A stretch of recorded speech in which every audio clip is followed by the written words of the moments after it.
Ben ritrovati lunedì mattina sul floor del New York Stock Exchange. Inizia una settimana piuttosto importante per la borsa americana. In questo momento vediamo flessioni marcate, Europa ancora in primo piano, ma sicuramente ancora effetto JP Morgan. Ne parliamo con il mio ospite qui sul floor. Come vedete, come ogni lunedì, è Kenneth Polcari, Managing Director per ICAP Equities. Kenny, welcome back. Thank you for being with us. Thank you for having me. It's always a pleasure. So Kenny, we are down this morning. I was saying, of course, we are still looking in Europe. There is JP Morgan still affecting the market. What is going on today? Well, listen, clearly the focus really is much more about Europe than it is about JP Morgan. Certainly JP Morgan's a story that everyone's talking about, but really the pressure that we see on the market and really the global markets is what's going on in Europe and specifically what's going on in Greece. What's interesting to me is that, we've been talking about this whole Greek story now for more than 3 years. There's been some concern, will they, won't they, are they going to make it? They got rescued. Was this a sense of completion? And in fact, for a while there really was. But then we saw what happened after the vote. Complete political chaos has now thrown that country once again into turmoil and really thrown the global marketplace into turmoil, considering what's going to happen if Greece should pull out, what happens to the Eurozone, what happens to all that bailout money.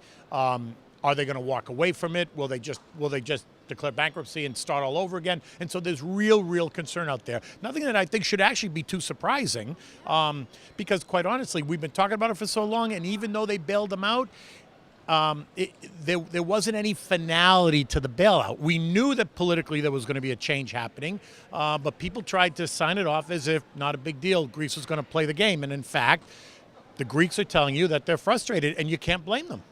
So maybe now is more a question of a when than an if. And how is the market is preparing for that? Well, I think the market is actually preparing for Greece to more than likely look to bail out. Now, it's interesting, you saw that there were a number of headlines talking about the EU and the Troika actually thinking about renegotiating the bailout terms, maybe not making them as stringent, because listen, they don't want to necessarily see Greece pull out. They don't want Greece to declare bankruptcy and walk away. So they're going to do what they can to try to save it. So if that means renegotiating, maybe not hold their feet to the fire in terms of austerity. Even the U.S., there's talk and chatter over here about the Federal Reserve maybe putting some pressure on Europe to say back off a little bit and maybe don't make the requirements so stringent. So in fact, the market is unsettled at the moment because it's very unclear.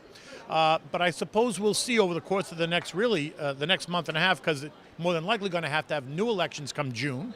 But the fear is they could run out of money before that happens. And that's what's really throwing the markets into kind of turmoil, certainly today.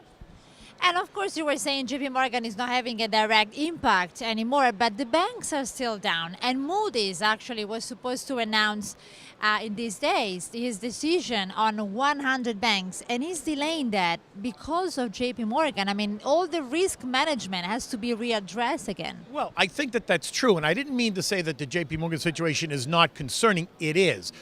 Let's get to that in a second. I think that the banks are down because certainly Greece is in turmoil, and there's a lot at risk to the banks if Greece should implode. So certainly there are a couple of reasons to talk about, why the market's down. The whole JP Morgan thing is absolutely an issue, and it's like you said, it's a risk management issue from a really global perspective. This just brings right to the forefront once again the amount of regulation, the types of trading that these big firms do. The trading is so esoteric, like these synthetic derivatives. What are synthetic derivatives? Really, nobody understands it. And the truth is, in theoretically, this is how they're supposed to work. And what we've seen is, in reality, a lot of these products, these synthetic derivatives that all these people create, don't really work the way that they're theoretically supposed to work. And we've seen this over and over. You saw it in CDSs, you saw it in ABSs, you saw it in portfolio insurance. And so at some point, somebody's got to stand back and say, it's really got to be basic investing 101 almost, right? You got to get back to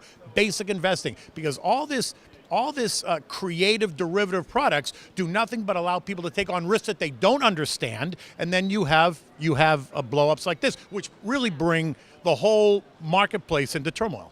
And of course, we're getting closer to maybe a Volcker rule that maybe did not have many chances before JP Morgan came out and said $2 billion loss. Well, interestingly enough, you saw that there were a lot of banks, putting pressure on Washington to back off a little bit on the rule. Quite honestly, I would be very surprised if Washington didn't do anything other than push even harder on the rule, because there's a lot at risk here. There's a lot at risk here, not only for JP Morgan and certainly the whole kind of derivative world, but there's really a whole lot of risk here when you talk about global risk to the marketplace and to the global banking system, and that really has to be considered.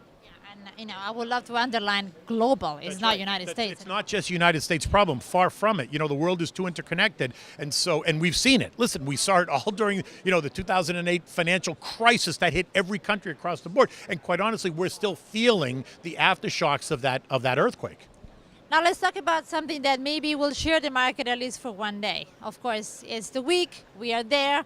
On Thursday night, we will get the price of Facebook, and right. Facebook will start on Friday. Even though last week we had some institutional investors, they are having maybe cold feet about it. There's a little bit of pushback, you notice. I think there's some pushback on Facebook because of its valuation. I think there's some pushback because everything that I've read and seen is that there are some institutional investors that are not so sure that they're buying the longer-term growth story. Now, from an individual investor point of view, people are doing nothing but talking about it. Individual investors are clamoring to try to get a piece of Facebook. I get that. But from an institutional viewpoint, in fact, there may be a little bit of pushback. Now, do I think it's going to be an unsuccessful IPO? Absolutely not. It will clearly be successful. The retail demand will be strong enough to balance it. Absolutely. So it will clearly be successful. But is it going to be one of those IPOs that just comes racing out of the box, out of control? I don't think that will be it at all. I think it'll be a successful IPO, but then I think they're going to have to really prove their story, and I think that's where they're getting a little bit of pushback. So we'll see. Friday, not soon enough. Thank you very much, Kenny, for being with us. Thank you for having me. Always a pleasure. Grazie a voi per l'attenzione.